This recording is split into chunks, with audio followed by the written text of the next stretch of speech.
جواب آتے ہی وہ عالم دین پریشان ہو گئے کہ میں اتنے سالوں سے آ رہا ہوں لیکن میرا کوئی جواب نہیں آیا، یہ کیسی ہستی ہوگی؟ ایک مرتبہ جب وہ شخص جانے لگا تو اس کے پیچھے گئے، کہا السلام علیکم یا ولی اللہ، کہا تو وہ کچھ سمجھا نہیں، اس نے کہا شاید کسی سے کہہ رہے ہوں گے، انہوں نے متوجہ کیا، کہا کہ آپ کون ہیں؟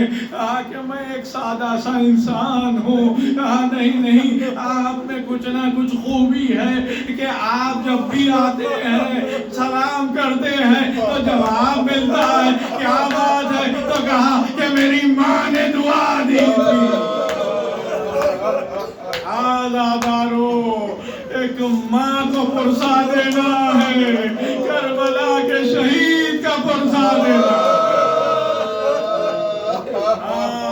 وہ قافلہ کل جو کربلا سے نکل رہا تھا، ایسے میں حضرت عباس نے دیکھا کہ شہزادی سورا پیچھے پیچھے آ رہی، کہا خضر قافلے کو روکا جائے۔ ایک مرتبہ حسین آئے، کہا بیٹی سورا کیا بات ہو گئی؟ کہا بابا میں ایک بار قافلے والوں سے ملنا چاہتی ہوں۔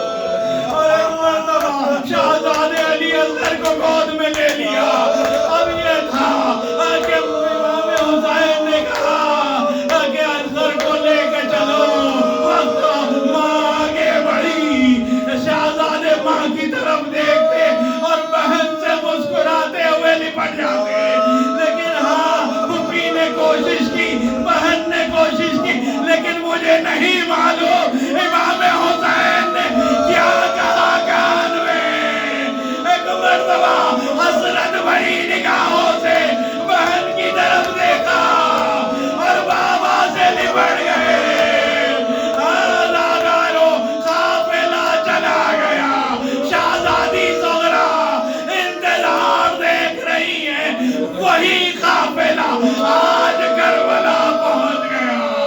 جب کربلا پہنچے تو سواری آگے نہیں بڑھ رہی ہے، امام حسین نے کہا کہ یہاں کے لوگوں کو بلایا جائے۔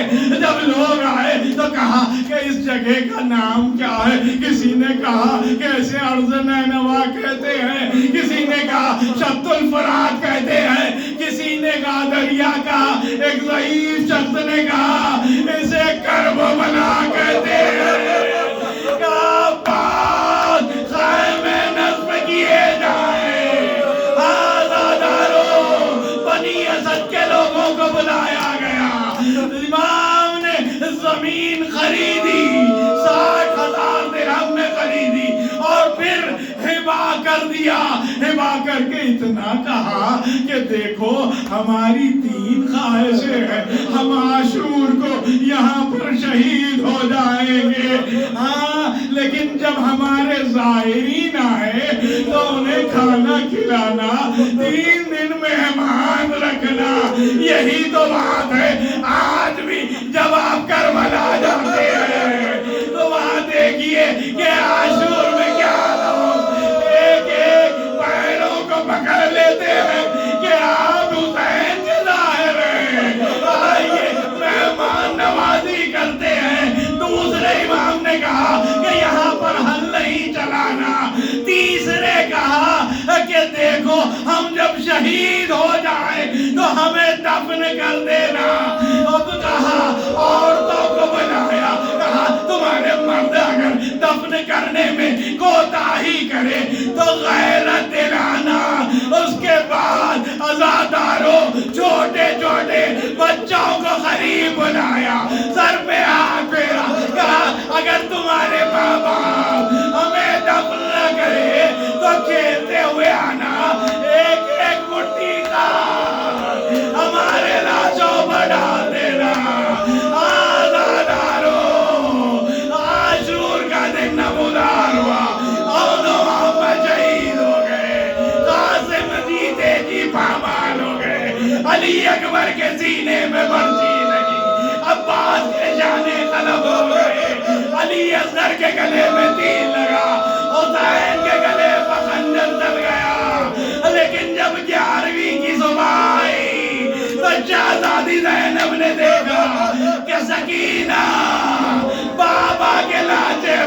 کا بیٹی چلو